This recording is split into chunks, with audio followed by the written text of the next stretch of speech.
You're listening to The Authenticity Show, where you get to eavesdrop on great conversations about health, creativity, and the quest for excellence. Your hosts are Carlos Casados and Satch Purcell.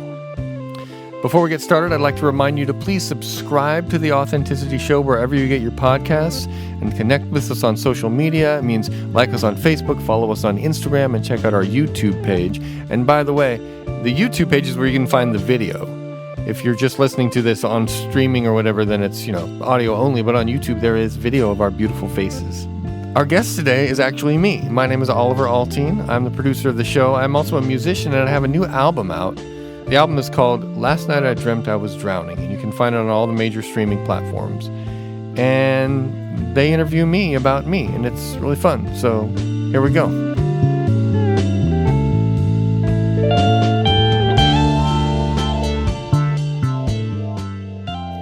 Well, here we are, the fellas, in the sacred space of Oliver's production room, a.k.a. his garage. Here we are. And why are we here, Satch? Because Oliver, our extraordinary producer of the show, editor, and creator of all things musical, has a new album. And it is awesome. Seriously, it is awesome. It's a big-time work of art. I love it. I've listened to it a lot. Yeah, so have I. Yeah. And I've recommended it to people, too. Mm-hmm. And it is fantastic, and we have to talk about it in this episode. Yes. Let's do it. And not just maybe that album, but all of the stuff you put out, actually. Yeah. I do generally put out a new little snippet of music for every episode of The Authenticity Show. Mm-hmm. With a very few exceptions, every episode has a unique little, interstitial piece of 30 seconds of music, Yeah, and, a lot of the songs on this album, or even pieces of the songs on the album, if anybody listens to the show regularly, they might remember little snippets from previous episodes that you just chose to pull into an episode for a little interlude or something. That's true. That's true. Because a lot of these songs I've been working on just sort of here and there for a long time, a couple years, Because I don't like deadlines. Not when I'm making art, Deadlines are fine when, for other things. But when I'm really wanting to put something out there that's a true expression of me, a deadline does not work for me. It happens in its own time. Nice. It's inspiration. You can see that. Yeah. I mean, there are ways to bring on inspiration and encourage it and stimulate it, but sometimes you just have to wait for it. Or at least I do. Mm-hmm. And that's coming from somebody who actually makes a lot of music. You've been making a lot of music, it seems. I mean, to me, that's my perspective. Like every time I come over, you've got some new thing you're working on, and you've got this computer bank of all these cool little musical clips and things you've been working on. And yet, in the midst of all that, you still weave together these albums. Yeah. Well, all the little clips I make are sort of like the, like the quarry for the larger structures that I build, that I release to the world, Little ideas. Oh, that became a 30-second thing. This idea developed into a 22-minute song, You have to let things, if you plant the seeds in a particular way, who knows? Who knows what can grow? Yeah. And you do put out a lot, according to your wife. Yeah. And she's happy about that, I'm sure. Yeah. For the most part, I'm good to go. Yeah. All right. Okay. Good. Noted. It feels sort of awkward in welcoming Oliver to the Authenticity Show, since he's here every single time, and he's the maestro behind the curtains, man, doing all sorts of amazing stuff for our show anyway.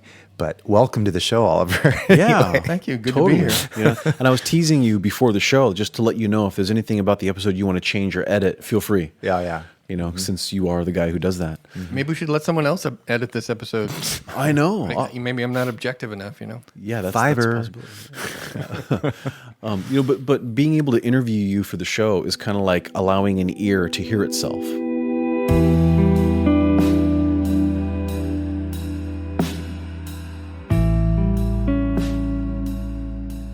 It's called Last Night I Dreamt I Was Drowning. Okay, we got to hear more about that. Yeah, I want to know about that title. What's that? Well, I mean, doesn't everyone sort of feel like that this past year? I mean, with the pandemic thing, Sure. everyone's felt a little more fragile. At least I have, lonely, frustrated. It's been a tough year, Yeah, I mean, I have you guys, which is great, I know. Thank goodness we have each other. Yeah. But, sometimes I just feel like, I don't know, there's a weight on me, Yeah. And so, I like to write songs when I feel that way for two reasons. One is that it helps me to feel better, but also it's, it's a good songs come out of that stuff. Yeah. When I'm feeling contented, usually I'm not worried about writing it down. Yeah. Huh. Yeah, that's interesting. But yeah, last night I dreamt I was drowning. The original title for this album, actually the working title for at least a year was, and I shit you not, this was the title of the album, The Motion Inside the Stillness and the Ecstasy Thereof. I remember you saying that. Which is possibly the most pretentious title ever. I mean, come on. And the reason I didn't go with that was because I knew I was going to have to repeat that a lot to people who didn't catch it the first time, and I just didn't want to have to do that. Yeah. So last night I dreamt I was drowning. It's also the first line of, lyrical line of the first song in the album. I was just going to ask you, how that played out in the song, pun intended. Yeah. Yeah, at least a few songs on this album have themes about sinking beneath water. Yeah. Yeah, it's beautiful. And as I've shared with you before, some of the songs really, really strike a feeling chord inside of me that is overwhelming. One of the songs that you play, which I hope we're going to hear a little bit of later, is "Take Me With You," and as I told you over and over again, it just yanks the tears out of me every time. And I don't know. For me, I had this discussion with Dannie actually the other night about what I felt it was about, and I'd like to hear what you feel that it's about as well. But I definitely got a sense of the beyond life, death, that kind of feeling of being pulled into something that's beyond the body, and it reminded me of the people that I've lost that mattered to me. Yeah, we've all lost a few friends last few years. Well, it's about yearning and loneliness, and on a real gross level, it's about just wanting to get out of the house. You going to the store? Take me with you. Yeah. I'll go. I want to go anywhere.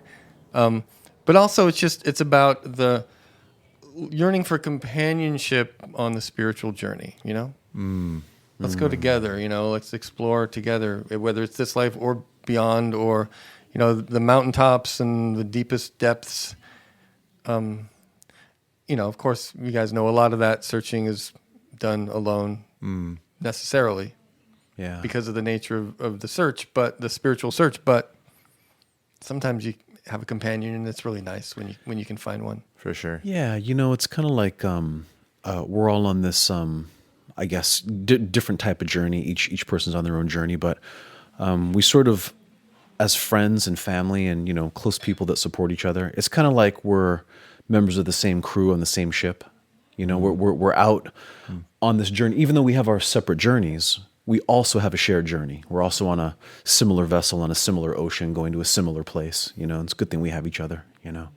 And Danny's wife and our friend Paula sings backup vocals on "Take Me With You." Yeah. It's kind of a fun story how this happened, if you don't mind hearing it. Let's hear it. So this was early on in the pandemic. I wrote this. It was very much a pandemic song. I think I was writing it in May of 2020. And I needed some backup vocals. And Paula's one of my go-to. I mean, she's a great vocalist, but specifically for backup vocals, she's able to do this thing with her voice where it's just kind of pure and not exactly flat, but just kind of like very supportive. And it's just perfect for backup vocals. And I was talking to her on the phone. I was like, Paula, I need you to sing this line. And I sang it to her over the phone. And she's like, okay, hold on. And she got her microphone and recorded it at her house and then emailed it to me. And she's like, is that it? And I was like, oh, almost. This other note needs to be changed or whatever. So we went back and forth 10 times. And eventually, we got it. Wow. And it's not, I don't think she has as nice microphones as I have. And it sounds a little bit lo-fi, the recording, She just kind of did it on the fly. But it's kind of just perfect. Partly because of the way it happened, but partly because the whole song is a little bit kind of crackly and lo-fi a little bit Mm-hmm. compared to the rest of the album. And it just kind of makes sense for it to be a little bit. There's a little bit of static in there. Anytime you start talking about the beyond, you know. And so I guess the fact that, I mean, not literal static, but you know what I mean. Yeah. The signal to noise ratio is a little bit lower, just generally with this one artistically, and it just seemed right. Well, it's a perfect pandemic story, right? I mean, you guys were many miles apart and talking over the phone and just sort of connecting via the internet, you know, to get stuff Pandemic done. business as usual. Yeah, right? exactly. Yeah, exactly. So it It's super happens cool. with musicians too. You know. What are the lyrics to that song, if you don't mind speaking them out? If you're bound for better days and light-filled ways, take me with you. If you've flown through the soft and silvery sky, way up high, take me with you. If you've been down deep underground where the lost get found, take me with you.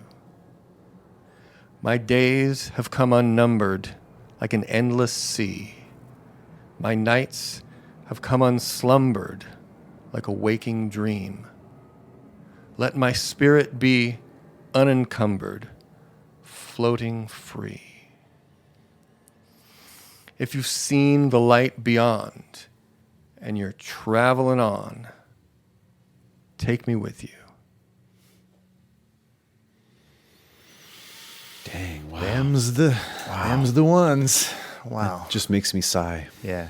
I have a the version. By the way, I should mention a friend of ours, Vadim Taver, actually contributed some of the soundscapey stuff to this song.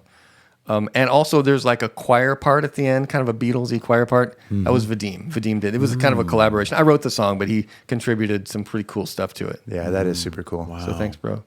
Yeah. And Vadim Taver has a band called Poison the Well, I think, that he's kind of like a hardcore band that he's going to be, I guess, touring with again coming up in August or something in He's great. 2021. Vadim's a cool dude.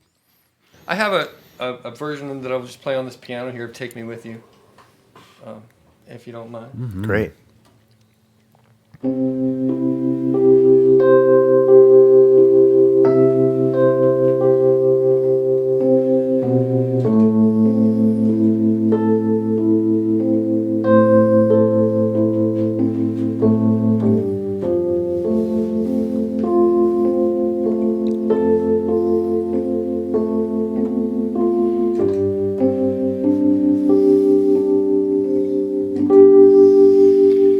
If you're bound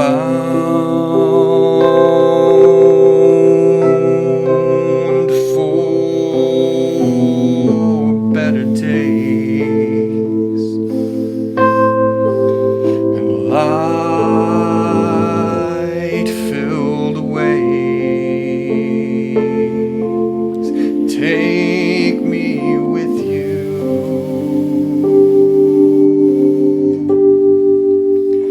And if you flown through the soft and silvery sky, way up high, take me with you.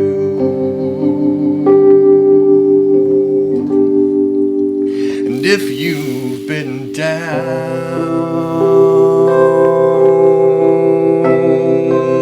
deep underground where the lost get found, take me with you.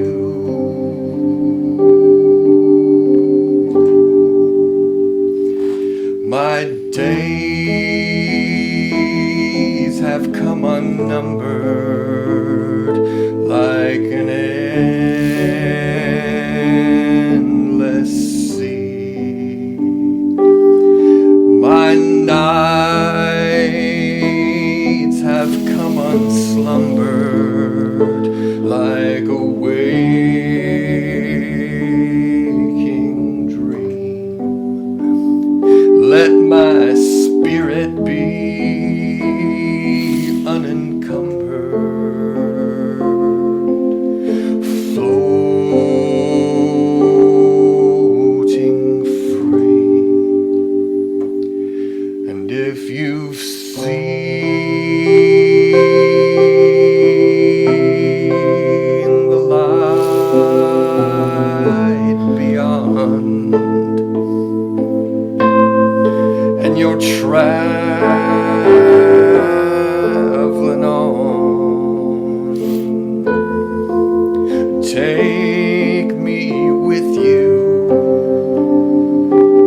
Awesome.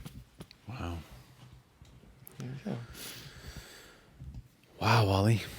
My goodness. Wow. And you're really a guitar player. I'm not a piano player. Wow. Or a singer, as you say, right? Let's talk about that, because I know that you sing all the time and you're a great singer, and yet you kind of don't think of yourself as like a singer often. I've heard you say things like that, like, well, I'm not really a singer for the band, but I guess I could. You know what I mean? And well, that's been the story of my life with singing, is that I was always the singer in the bands I've been in, simply because nobody else wanted to do it. Yeah. Like my high school band, the Lumberjacks, formed in early 1990. We're like, we got to find a singer. Nobody wanted to. Oh, fuck, I'll sing. Fine, I'll do it. I'll sing. I'm a belter. I just belt it out. I mean, I get sensitive sometimes, but Yeah. Oh, but it's got to get done. I mean, yeah. someone's got to do it. You got to step up, man up sometimes. Well, Lumberjacks got to man up, Yeah, no, I mean, I do sing though. I do think of myself as a singer. Yeah. I had a band called Dry River, which was like kind of a blues rock band. I sang a lot. I get kind of gravelly. I get a little Tom Waitsy sometimes. Yeah. I like to kind of like move my head around. Yeah. I like to make vibrato by like moving my whole body instead of just my vocal cords. Yeah. Nice. There you go. If you're bound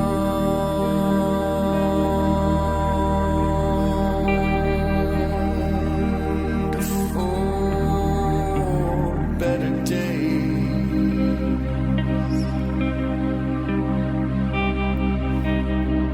and light filled ways,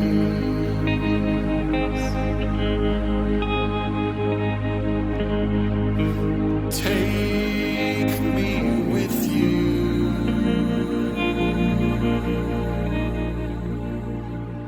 I really like it when you take a song and it's like this nice long journey. You have a couple of songs that are like 33 or 30 minutes long, that kind of thing. Some long ones, yeah. Yeah, and I like that because it's a real journey that I feel like I'm taking on. I love that about the music, is that it feels like I'm being taken somewhere. Take me with you. Beautiful, thank you. Yeah. I mean, this is like the highest compliment you can tell me right now. Yeah, no, I love that. Yeah, I feel the same way. I've noticed you've in recent years you've made longer songs, or kind of like epics. It's like a journey. A few. Yeah, I've made a few that are epic. Yeah. How Wagnerian of you. Yeah. I think Well, they're not 4.5 hours. That's true. But Yeah, but still. Yeah, nice and long. But you know what? I've always appreciated that about me. Like I enjoy classical Indian music. Oh, yeah? And that's one of the things that classical Indian music does. It's a little bit of a longer commitment. Sure. And it takes its time. It's like you kind of have to wait for the grapes to ferment. You're going to watch the wine be made while you're there. And you've got some. A lot of your songs aren't like that, right? But you do have some of those lately, and there's a couple on this album. Well, what's the longest one on this album? The long one is called Sunken Treasure. Which It's really the only one on this album that I would consider to be like an epic journey. I mean, Yeah. the other ones are like 10 minutes, 8, 9, 10 minutes, but this one's like, I think 22, 23. Yeah. Okay. Well, and not to distract from the album, because this is freaking amazing, but the other album you did where there was the song Endlessness. Oh, Endlessness, yeah. It was just a single, actually. Oh, it was a single, okay. Well, it was 38 minutes, but it was a single. Yeah, nice long single. But I have a funny story to share with you guys. Cool. And I was saving it for this moment because I didn't want to tell you beforehand. So I've been listening to all of your stuff the last week or two, and I played Endlessness on Spotify, and for some reason it got stuck on my Spotify. Okay. I kept closing Spotify, changing stations to try to see if I could get it unstuck on Endlessness. So I was endlessly stuck on Endlessness. So you couldn't listen to anything else on Spotify? Well, that's the thing, is I could, but it wouldn't show me anything else. So it basically showed the image of Endlessness at the very end of Endlessness. So the progress bar was at the very end, and it would never change. So you know how I like to share when I'm listening to music and I get a certain feeling of, oh, this is really cool, I think I want to share it. I'll share it on Instagram, I'll share it on Facebook, on my stories or whatever. Yeah. And I can't, or I couldn't, because once I shared Endlessness, it just kind of stayed stuck there, and I couldn't get rid of it. So I was listening to lots of different things, but that one thing, and so finally, I think I rebooted a few times, and it finally got rid of that image and became unstuck in the endlessness. There was an end to the endlessness. There was an end to the endlessness. So were you seeing like the album cover too the whole time on your phone? Yes. So that's some artwork by a friend of mine named Dave Bushmeyer, who lives in Canada. I think he's in Toronto, and he actually mastered this album. Last Night I Dreamt I Was Drowning. Cool. Mm-hmm. Yeah, he's a visual artist and a musician, and So when me and Vadim collaborated on Take Me With You back in the early pandemic, he was Vadim's friend, and so he mastered that song for us. And then when I finished the album, I was including it on the album. So I said, well, you got to master the whole album now, man, you know. And he mastered it a little bit different, kind of to match the tone of the rest of the songs, of course, you know. Awesome. But he's an amazing visual artist. Dave Bushmeyer, I mean, find him. He's one of my friends on Facebook. Okay. He made this, actually. Can we get a shot of this really quick? Oh, that psychedelic poster up there. A Blueprint of the Spiritual Universe, it's called. Wow. Wow. That is so cool. I love it. Yeah, it's a carving, you know, and he runs off prints. I don't know exactly how it works, but it's like a cutting where he makes it with like a chisel or whatever. Like an engraving or whatever. Amazing. Wow. Yeah. True old school print. That's great. Well, you know, Oliver, I do understand that one of the things we wanted to talk about is that you play a lot of instruments on this album. Yeah. I mean, like almost everything on this is you. I know there's a few other people that have contributed and everything, but there's some exotic instruments. Could you maybe talk about some of the, if somebody were to listen to this album, what are the kinds of instruments they should look for, and can you show us a little bit about some of those things so people know what they're listening to? Sure. Yeah. Well, there's a lot of guitars. We can see these guitars behind me. Actually, this guitar right here is my main guitar for this album. This is a Fender Jazzmaster, and it's a beauty. Mm-hmm. You know, it's not a crazy expensive guitar. It's a Jazzmaster, but it's just great. It makes me want to drink a latte. It's just got that look, you know, caramel latte or something. Yeah. So it's bright, but it's not as twangy as a Telecaster. And it's, you know, it's got the whammy bar, but it's not as sensitive as a Strat. It's actually a pretty unsensitive whammy bar. You really have to work it to make the sound change, which I like. I like to work a little harder, you know.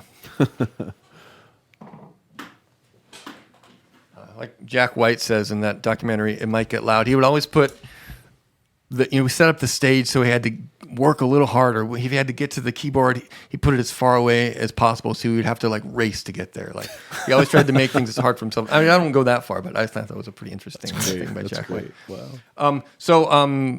You know, I play bass, I play guitars, acoustic electric guitars. I play this instrument, which is called a dobro. It's a wooden guitar with a metal resonating cone. Not to be confused with a National, which is a metal guitar with a metal resonating cone. Mm-hmm. I'll play this for you in just a minute. This thing. The harmonium. This is our harmonium. I got this from your mother, Carlos. Satyavati, who's a friend and just a wonderful person. Mm-hmm. This is actually on Take Me With You as well. So it's basically a table organ. It's on my lap right now, but usually you put it on the floor, actually, and you sit, you know, cross-legged and play it. Mm-hmm. Let's see.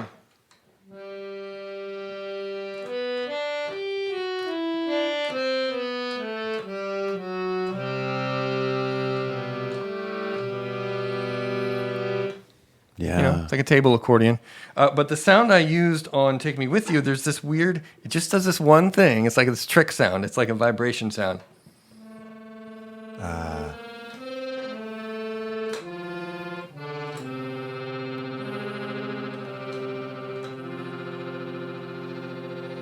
That's such a cool vibrato thing. Yeah, that's so cool. It's random, but it's cool, and it's kind of expressive in like kind of a quirky sort of way. Mm-hmm. And the harmonium is used in different traditions. I know it's in classical indie music they use this, and in some other traditions too. So it's a neat instrument. As far as I know, it's a German design that came to India by way of the British Empire. Yeah. Makes Damn sense. those Brits. Yeah, very cool. Anyway, so that's kind of fun.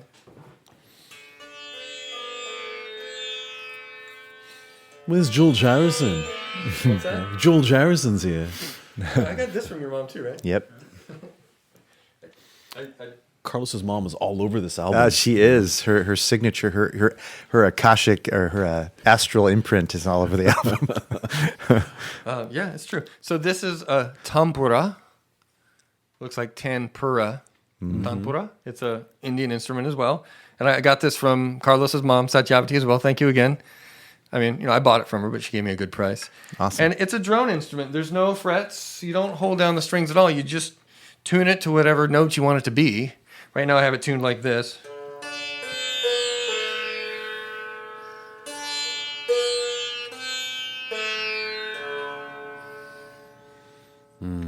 And it's, I've heard it referred to as the queen of the instruments. I mean, if you go to, when I first got this, I was like, how do I play this thing? How do I tune it? So I went to YouTube and how to play tambura. And there's, these Indian tambura masters, they want to give you a long lecture before they even begin to tell you how to play it, Oh, wow. Like, you got to understand. So it's the queen, it's the Maharani of instruments. There's a special story associated with that that's kind of neat. You know who Ali Akbar Khan is, right? The famous musician. Yeah, so right. that particular instrument was from the Ali Akbar Khan School of Music, and Ali Akbar Khan is the one who sold it to her.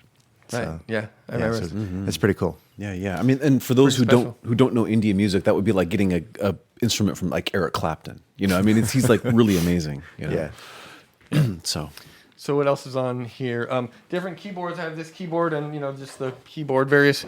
There's like a vibraphone and I have an electric piano sound. They're just sounds, sampled sounds. But I played them, I didn't just program them. I played them. Even though I'm not really a keyboard player.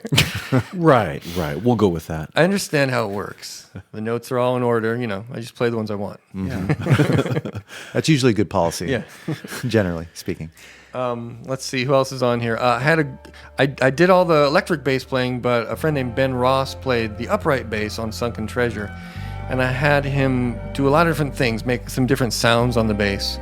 When you play it with a bow, you can get this cool kind of creaky scratching sound, which you can hear in Sunken Treasure. Kind of sounds like the boat's sort of like getting ripped apart at the seams a little bit. Yeah. And some cool harmonics and different types of upright bass sounds. That I think there's 12 Ben Rosses on this album, 12 tracks of Ben doing various things.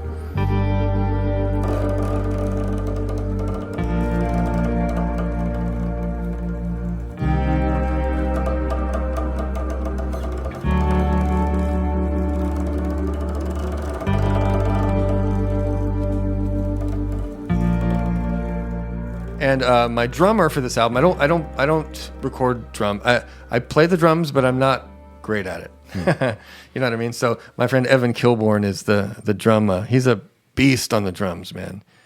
I mean, anyway, especially listen to Flame of Life. It's incredible. Wow. Flame of Life, his drum beat. So I originally had this kind of just quirky electronic drum beat that I just laid over the track to record to, just as a working drum beat to give me a tempo and a vibe or whatever. And it's kind of this kind of real weird, just kind of off kilter kind of electronica thing. But I got so used to that sound because I kind of wrote the song around it, and I was like, I always thought I was going to change it, But when Evan came over, I was like, well, listen to this. I don't know if you could do something like this. And he was just mean with it. Those drums, they're very kind of unsettling,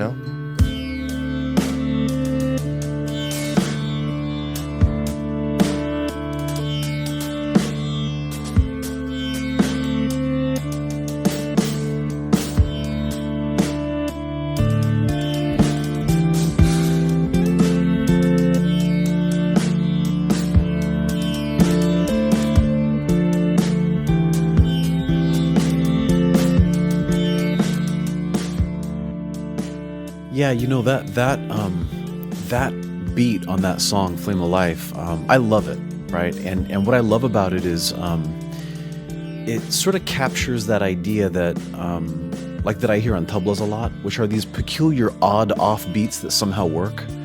And he captured that on a drum set that just you sort of wonder, where's this beat going? Yet it works the whole time. And it's fascinating. That is my favorite song on the album, by the way. And I listen to that a lot, actually. Yeah, it's absolutely my favorite.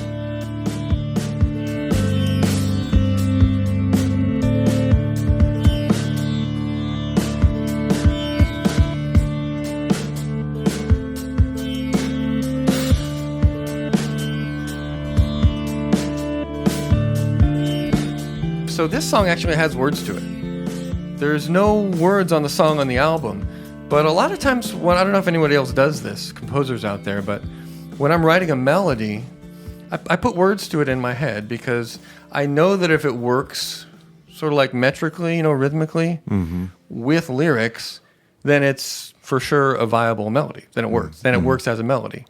And it's just kind of a way for me to make sure that I'm putting something out that's like a real thing, So I have lyrics to it, and sometimes my lyrics are just stupid, and I don't keep them. But this one I actually wrote around a poem by Jack Parsons. Let me read it. It's a little bit dark. All right. If you don't know who Jack Parsons is, look him up. Yep. It'll be worth your time. Yeah. Okay. Yes, sir. Thank you. Okay, this is like a dark, feminine goddess energy kind of a thing. I don't know if the music puts you in that mindset or not, but for me, that's kind of what it's about. She is flame of life, power of darkness. She destroys with a glance. She may take the soul.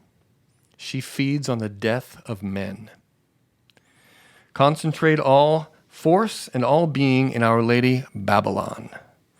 Light a single light on her altar, saying, flame is Our Lady, flame is her hair, I am flame.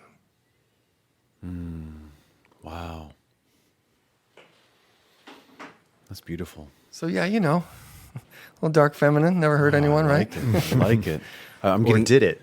Yeah, I'm getting images of Kali. You know what I mean? Yeah, for sure. Wow, that's cool. And you start off with this awesome guitar solo, right? And then it merges into this. It's like a mini epic. It's a little bit longer song. I would say it's a triptych. Yeah, that's perfect. It's a triptych. I like that, triptych. So yeah, the main melody that goes with the Jack Parsons poem, I basically play on the acoustic guitar. I get a little, jiggy with it near the end. And then once the beat comes in, the melody happens all the way through, harmonized, like more rhythmically. And then at the end, it kind of play a little bit of it again, but it kind of spaces out and ends up being it just sort of drifts off at the end. It kind of dissipates, I like it when songs dissipate, Yeah, like a good flame. Flame's supposed to dissipate. Yeah. Not to be confused with a fade out. Sometimes you'll hear like the beat just keeps going and they'll repeat the chorus again and it fades out. It's softer. The fade out is a total cop out, man. Fuck the fade out. The fade out is what you do when you can't figure out how to end your song. Yeah. Right. So, but I'm not against playing some like spaced out chord with like a shit ton of delay on it and just reverbing out into the ethereal cosmos. I mean, I think that happens a couple times on here, dude. That's different than the fade out. That's an ending. Nice. Anyway, Well what were we said. talking? Oh yeah, Flame of Life. Oh yeah, I already read the poem. Yeah, totally. But yeah, Evan Kilborn on the drums. It's amazing. Yeah. Moving along. Unless you guys had another Oh, question. let's hear please. it. Yeah, it's a little action here. So, the dobro is, So like I said, I play a lot of instruments, and some of them I just do a little bit on. You know what I mean? Really, I'm a guitar player. But so normally the dobro it's used in country music, bluegrass, American kind of old timey stuff, for the most part. There's a Hawaiian connection with the dobro as well, Hawaiian guitar. But normally it's tuned to a major chord. But so for Sunken Treasure, I tuned it to a minor chord. Normally it's G major. I flatted the B, so it's G minor.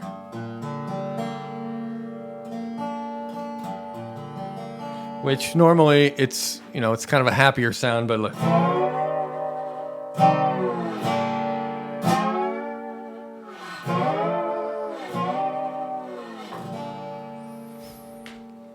And so Sunken Treasure started with a single melody. Let's see if I can do it here.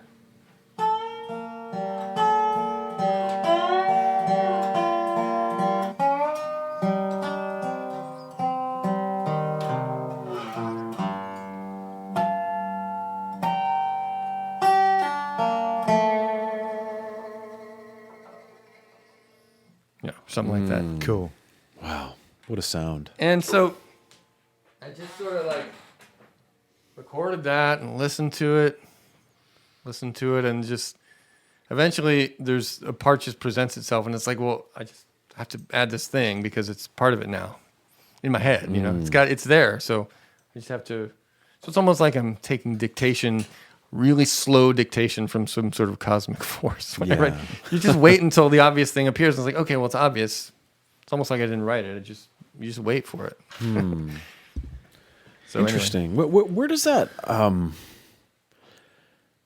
come from? Does that come from a particular part of your body? Does that come from your head, your chest? Like where? I'm just curious where that comes from. Where does it come from? Yeah. It seems like it comes from outside of me. What kind of situation is it when you receive that kind of idea or melody? There's actually two different situations where I tend to get musical ideas like this.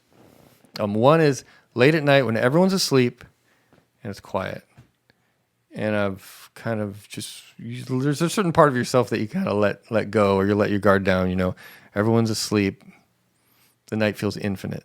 Wow. You know what I mean? You know that feeling where it's like, in the morning time, it's like, okay, you got to be somewhere, you got to do this. But the night seems basically endless because it's going to go on until I lose consciousness, and then tomorrow I'll be a new person because I'll wake up and it'll be a new day. Anyway, so either late at night, like spacing out kind of thing, or at the gym doing something like on the rowing machine. Because the rowing machine is a rhythmic, full-body thing. You kind of get a beat going on the rowing machine. Yeah. Some of the songs on my last album I wrote on the rowing machine, actually. I think I remember you talking about that. Yeah. Yeah.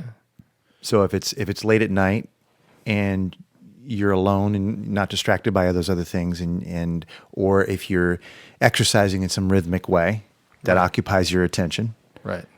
Then you sometimes get these flashes of insight, or this kind of like a melody or an idea, an inspiration of some kind. Yeah. Yeah. So do you ever draw inspiration from things that are unpleasant, things that you don't like, besides pandemics? And just pandemics. That's it. Okay. That's all. Yeah.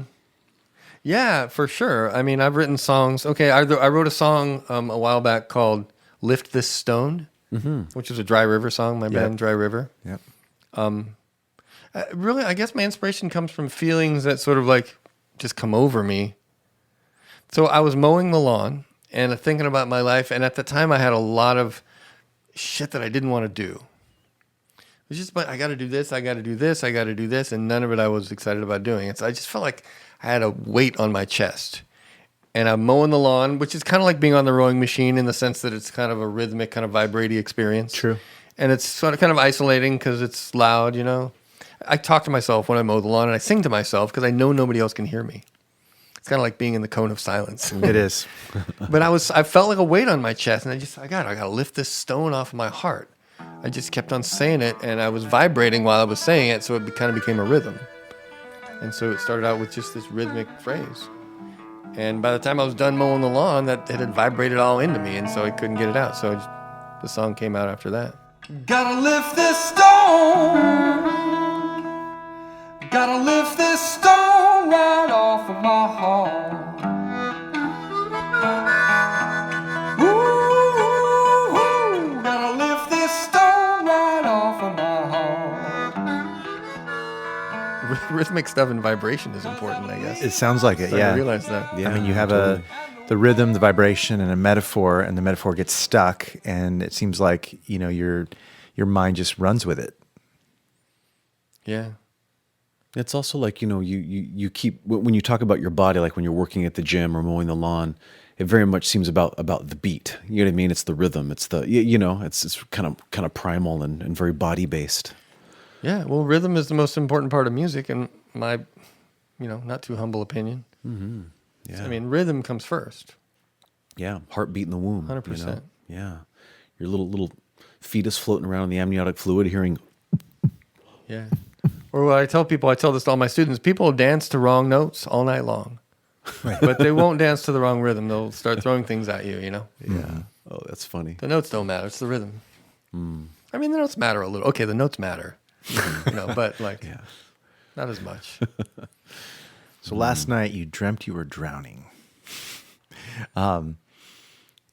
What's the significance of dreams for you? Because I've known you a long time, and we have talked about dreams a lot. Yeah. You used to write them down and take journals, but could you speak to us a little bit about that? Sure. Yeah, I still write my dreams down. I keep a dream journal. Dreams are really important to me. Like, they flavor, they color everything, and they tend to be not just diagnostic, which they can be used for, but for me it goes more than that, because it clues me and helps me realize kind of what's important to me. Because the things that especially if it's an intense dream, obviously it's important to you somehow, because you're dreaming about it, and you might not even realize it, so it can help with things. But yeah, I've had some dreams of drowning, and they're always peaceful and sort of blissful, Which in itself is unusual. Is it? Yeah, I think most people who dream of drowning, they wake up feeling like they were suffocating or coughing. I do. Huh. Yeah, I have terrified as of well, it, and I know other people who have. So the lines for this song, the song called Diamond in the Deep, the first song on the album. Last night I dreamt I was drowning in the wine dark sea, which is a Homer reference, the Odyssey, the wine dark sea. And I felt all my troubles just floating away from me. Yeah. And actually, when I wrote those lyrics after I had the dream, and originally it was going to be a blues tune, kind of like a stompy, kind of a four on the floor kind of a blues thing. But I couldn't make it work with that rhythm, so I had to get a little slower, a little spacier. And I remember, so when I was writing these lyrics, I was asking our friend James Key for help, because he's a skilled linguist, he's a rhetor, right? Yeah, rhetorician. And I was like, so the song is called Diamond in the Deep. And what that means to me is that even though you're submerged in something, completely surrounded by something, in this case, water, you don't have to lose your identity. Right? The diamond is going to stay a diamond even when it sinks to it's not going to dissolve, at least not for a while. Right? So that's kind of, I wanted to make sure that I was going to, even though, because again, pandemic, I was just I felt like I was losing myself a little bit, or just, I don't know, like the rest of the world probably. But I didn't want to forget who I am, so that was the metaphor I was using. I want to be a diamond in the deep. I can still be me, And so even though the song talks about drowning and letting all my troubles float away from me, in the end, it sort of has a happy ending. I mean, it's redemptive, because the last verse, it says, well, if I'm still here, I must be stronger than I thought. I let go of all my fear. I thought I was lost, but I am not. And so I was looking for all these. I was asking James Key, I was like, what's a metaphor that means like diamond in the deep, like something that is not getting lost even though it's surrounded by a bunch of stuff? And we're like signal in the noise, a lighthouse, a rose among the thorns, and there's all these, the ghost in the machine, all these kind of metaphors. And I had a list of like 100 of them. I even crowdsourced it on Facebook. What's a metaphor that means this to you? And I chose my favorite, handful of them for the song. Nice. There's a line I was listening on the way here where you refresh my memory. It was about chaos. You said something like, I take comfort in chaos. I take comfort in chaos. Yeah. And then the next line is shelter in the storm. And shelter in the storm. I make my bed on the ocean floor. Yes, I loved that line. Thanks, man. I thought it was a good line, because shelter from the storm. I mean, it's a Bob Dylan song, right? That's the common phrase. Yeah. I love that idea, though. But I feel that way about you, Carlos. I mean, in the midst of chaos, you tend to be strong, or at least from my perspective. Yeah. And so, you're a good it's been a sink or exemplar. Swim. What's that? It's been a sink or swim situation for me. So, and chaos has been an interesting idea in my life, that's for sure. Yeah. Well, it's a source of a lot of inspiration. I was watching David Lynch the other day talk about, transcendental meditation and kind of where his ideas come from. And he's like, he's right on with it. I mean, he's like, well, you just got to go into the chaos where, I'm paraphrasing, but that's where all the stuff's at. That's where all the new ideas are. Yeah. So if you don't go there, then you won't get any of that. Right. Yeah, I love the old, the old definition of chaos. That which precedes order. Real simple. Interesting. You know, the idea of a primeval soup, if you will, that out of which order, structures, life, and things emerge, and then dissolve again at some point. Yeah, that's interesting. Because I mean, that's what life is, right? Life is order. Mm-hmm. You know what I mean? You take molecules and atoms and cells and line them all up and make them all get in rows, Organize them. you know. And there's you call it life, and then death is, you know, it all becomes messy again. So is the implication that if it's not eventually going to form order, then it isn't chaos? Say that again. I said it. It's again. only chaos if it has the possibility to create order out of itself? I would assume so because you know the whole idea of chaos is kind of a pregnant possibility. Right, yeah. You know. Well, then, not to diverge too much, but you and I have both read Shantaram. Oh, Shantaram is so good. And there's the whole idea of the tendency towards complexity. Yeah. You know, how about that being the definition of God? You know, Yeah, the but tendency this towards is the Bombay mafia boss's spiritual philosophy. yes, Kaderbai in the book, right? yeah. Can you summarize the philosophy for us? Kadelbai, yeah. So the idea is he's this. So the book is Shantaram, beautiful book, and the idea is this mafia boss makes a living by doing all these illegal things, but he has a certain ethic in what he will and won't do. Mm-hmm. And it seems a little odd that like, well, you'll do these things, but you won't do those things. And like, you know, like, how does this make any sense? Then he explains that his philosophy is that, you know, like his work as this mafia boss is very spiritual, and it's spiritual work because he says that, you know, in the universe, we can start to see that there is a tendency towards complexity, and that it makes sense that there is an ultimate complexity. And that his best working definition of what God is the ultimate complexity. So that whatever work you do, make sure your work is promoting the ultimate complexity rather than tearing down the ultimate complexity. And then he knows if he's doing right or wrong. Right. And he talks about doing the right thing for the wrong reason and the wrong thing for the right reason and you know, these kinds of things. So that was it. Yeah, that was nice summation there. Yeah, that book was so great. Really, I mean, it took me so long to read it. Mm-hmm. Yeah, it's like It a phone book. So completely epic. Yeah. Mm-hmm. I would say it's the most epic thing I've read. Yeah. I've read War and Peace too. Okay. And Gravity's Rainbow. Yeah, and Gravity's Rainbow, of course. Yeah, but yeah, War and Peace. Girdle Eschel Bach. Girdle Escher Bach and a Turtle and Golden Braid by Douglas Hofstadter. Yeah. I like to read. Yeah. So speaking of like greatest epics ever, the last song on your album is Sunken Treasure, and it's an epic. Yeah, it's an epic. Mm-hmm. Is that the greatest epic you've created so far? It's not the longest, but it's my favorite. Yeah, it's a favorite thing I've done. Yeah. All right. So on the last album, I had a song called "Expansive Universe," which Dannie and I used to play with in our band together. And that was longer. That was like 33 minutes. This one's only like 22 minutes, but I really feel like even though it's really long, it's 22 minutes song, but it's not any longer than it needs to be. Mm-hmm. Like I don't feel like I was like just rambling. You know, it's like I felt like it was as short as it could be to really tell the story. Yeah. You did it justice. Oh yeah. Sunken Treasure, and some of the story can be told in words.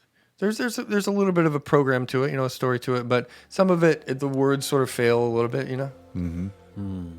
But yeah, it goes far. It starts with that dobro part, and then it just kind of there's a groove that happens, and then we're on the ship and we're sailing, and then the ship crashes and we sink, and it's chaos, and then somehow, you know, you'll hear the story when you listen to it. I think that's helpful to just know that part. That just think of a ship going out on a journey, and then it gets ripped apart and sinks. And you'll hear, you know, sort of demonic, you know, undines and water demons tearing you apart.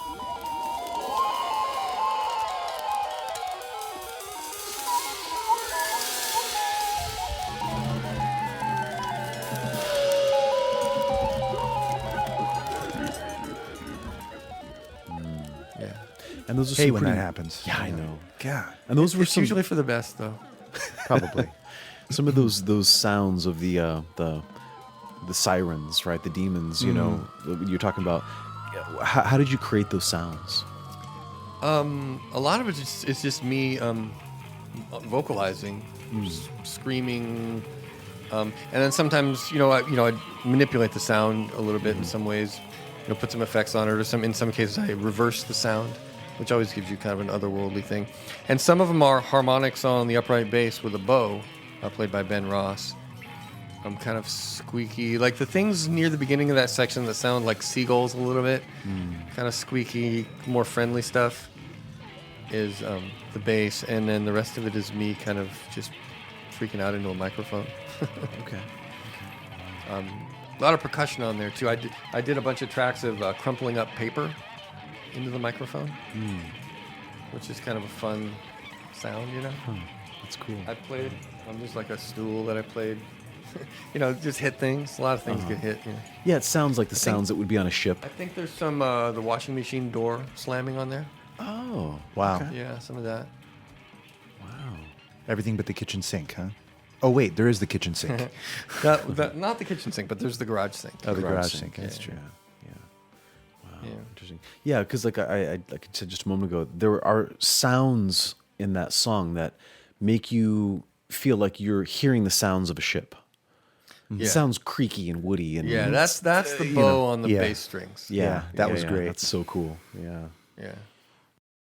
So Ollie, we're asking you to play a little bit of the beginning of "Flame of Life." Flame of Life. Okay. If you remember the Jack Parsons poem, you can sing along in your head. You want to get your dark feminine on. Okay, we'll see how this goes.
So that was the poem. Went through it once. Sang it in my head. I hope you guys did too. Follow the bouncing ball. Wow. We'll do an animated. There we go. Yeah. By the Yeah. way, can I just say this is my favorite guitar right now? Oh, Can cool. we have, Oh, like, go ahead, say a it. little bit Yeah. What kind of guitar is this? little bit of guitar nerd. I mean, not everyone's a guitar player. This is a Larrivee SD50. SD stands for Slope Shouldered Dreadnought. You can see it has a slotted headstock. Old-fashioned tuners. It's very light, but it's also huge. This thing is big. And it's got a lot of real estate on the fretboard. The strings are really far apart from each other in this guitar. Even more than some classicals, which are known for having wide string spacing. And it's just a goddamn beautiful piece of, this is mahogany. Look at that mahogany. Wow. It's Beautiful. gorgeous. It's got a spruce top. I just think this thing is so freaking great. Anyway, Jean Larrivee, which is a Canadian company, but they have a factory in Oxnard, California now. They're not cheap, but they're just my favorite guitars. Nice. How long did you work on this album? I'm just like the first, like maybe what's the piece of music on there that you wrote the longest ago? And give us a timeline. Well, as far as when I wrote it, I wrote Flame of Life a long time ago when I was playing with Dannie, 7 or 8 years ago, 6 years ago, something like that. But I didn't really, I mean, it just existed on its own for a while. And then when I dusted it off for this album, kind of recreated it, it was probably a couple years. Sunken Treasure was probably about 2 years as well. The 2 songs with actual words that I sing on the album were both written during the pandemic, so a little less than a year. But like I said, I don't like deadlines, so it just whenever something becomes the obvious thing that just has to be part of the song, already is a part of the song somehow, I just have to record it. So I just wait, I don't want to rush it. Yeah. No deadlines. Lifelines. Yeah, lifelines. There you go. Yeah. I like that. How do you? Wow. I usually just late at night when everyone's asleep, I work on it. How do you know that it's done? That's a good question. Good question. How do you know when it's done? You can ask this to any artist. So in order to answer that question, I need to give you a little bit more detail about how I work. So when I finished recording the basic song, let's say I've recorded all the parts. I got the drums, I got the bass, I got the guitar, I got the vocals, whatever, I got the solos. Basically all the parts are there. It's mapped out. The structure is more or less set. Then what I do is I come out here to my garage and I push play and I sit back and I kind of close my eyes. And whenever something breaks me out of my reverie, I know it has to be fixed somehow. Like I'll just be like, something I noticed. I'm not even listening really to the music, or not consciously, but something that's like kind of wakes me up, and I'll be okay. What was that? And either it's like something's too loud, something's too quiet, or like that melody didn't work, or whatever. And I basically just mess around with it until I can get through it without noticing it. Because it's all about the reverie. Music it's like it's like casting a spell, right? So if you wake up and like you it's no good. Wow, that's a beautiful strategy. That's something I feel like I could even use in my own life. Like, just there's something you're working on, and just you wait until like your subconscious picks up on something. Hey, something's needed. Something's needed. Oh, that's interesting. I never even thought about that. Yeah. And I just have this a brain that's flooded with genius mapping ideas, and I feel like you would get a lot out of that. Oh, the Jonathan Altfeld genius Absolutely, mapping. yeah. Who you guys just ended. That was a great interview, by the way. Oh, you got to hear it. Good. Yeah, I edited it. Oh, yeah, fantastic. that's right. You're done already. Yeah, And he did the thing he did with you was great. Oh yeah, wasn't that wonderful? Yep. Yeah, that was cool. It made me learn things about myself. It's amazing. I think how much we could all learn about ourselves just by going through that process. But that's another episode. Yes, it is. Yeah, it's the previous episode. Yeah. So when I can get through the whole thing without noticing it, it's done. And then I send it off. And in this case, like I said, my friend Dave Bushmeyer to master it, because I don't have the equipment or the expertise to do a decent mastering. Is the noticing of it, does that come into play also when you feel like there isn't enough? So, for example, knowing that you have, what is it? Is it 4 songs on this latest album? Just 4 songs, yeah. Okay. So, obviously, there's some point where you went, oh, okay, that's about right for an album. What comes into play with that? Well, I like albums that have a similar vibe all the way through. Okay. First of all, I don't want to have like a slow song and then a fast song and then a sad song and then a happy song. I don't want every song. I want them all to be the same vibe, because I want to put it on the album and relax, do whatever I'm going to be doing. Yeah. Whatever you do when you listen to music, I want it to be like a trance thing. Yeah. Yeah. And I should qualify the word relax, because you can be relaxed and active. Oh, sure, yeah. I don't mean relax in the sense of falling asleep, but just like being at ease and in flow. Right, exactly. And when I say trance, I don't necessarily mean sleepy time. Or spacing out. Right, yeah. Because you can have a very active, energetic trance. And I don't need to tell you this. You're Absorption. the hypnotist. Yeah, exactly. Yeah. So, so I guess I never had a problem with not having enough, though. So you're asking, how do you know when it's enough? As opposed to how do you know when it's like not too much? I don't know. That's, to me, that was never hard, like knowing when you have enough material. But sometimes I think I didn't make actual vinyl records with this album, but I'm a vinyl guy. I've got a vinyl collection. I like vinyl length things. So this album is like 45 minutes. It's like a record, Mm-hmm. I think generally the most you put on a side is like 22 minutes, something like that. You can put more, but then interestingly, the volume can't be as loud because the grooves have to be smaller. Oh, didn't know that. So I would love to get this thing out on vinyl. Maybe I will one day. It's kind of expensive though. Maybe I'll have to do like a pre-order thing. Is it tempting to add too much to a song? Or is that not an issue for you?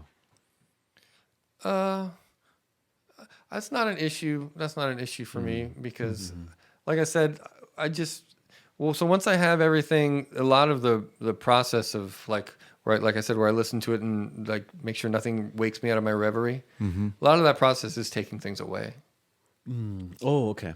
So you sort of pare it down sometimes. Yeah. Okay. Nice. It reminds me of the Tao Te Ching. Every day in the pursuit of learning, something is gained. But every day in the pursuit of the Tao, something is lost. Yeah. That's beautiful. Yeah. Yeah, you should see my, metaphorical cutting room floor. There's a lot of stuff on the cutting room floor. It's a lot of musical body parts on the ground. Wow. Yeah. Wow. But usually they get recycled into other things. I'll put it on the Authenticity Show. Yeah. It'll become a little thing instead of a big thing. Yeah. The show's a good repository for those kinds of things. It's my garden. Yeah. There you go. Nice. Are you working on an album right now? Yeah, I am actually. You are. I've been working on another album the whole time. It's going to be like a groovy kind of a funk thing with shorter sort of Meters inspired. Meters, the great New Orleans funk band. Meters inspired kind of 3-minute funk songs. So not non-lyrical, but yeah, I don't think there's going to be lyrics on it. I already have a title and I have the artwork actually too already done for it. Wow. Nice. It's going to be called Groove Salad.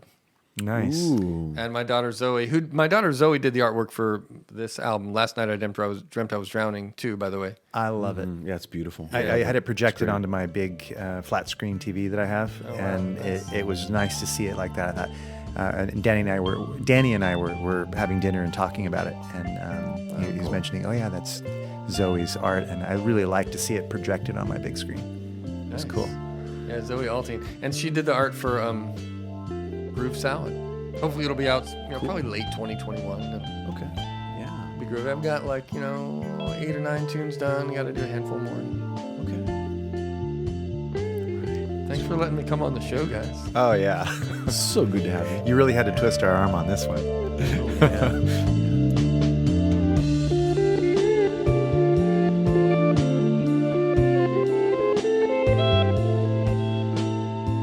You've been listening to The Authenticity Show with your hosts, Carlos Casados and Satch Purcell. Very special thanks to our guest today, Oliver Althoen. That's me. I'm also the producer of the show. You can find my new album on all the major streaming places, Spotify, Apple Music, YouTube, Amazon, Pandora, a couple other ones. The album is called Last Night I Dreamt I Was Drowning, and I hope you listen to it. And let me know what you think, too. You can also find our website for The Authenticity Show at authenticityshow.com. Thank you for listening, and have an authentic day.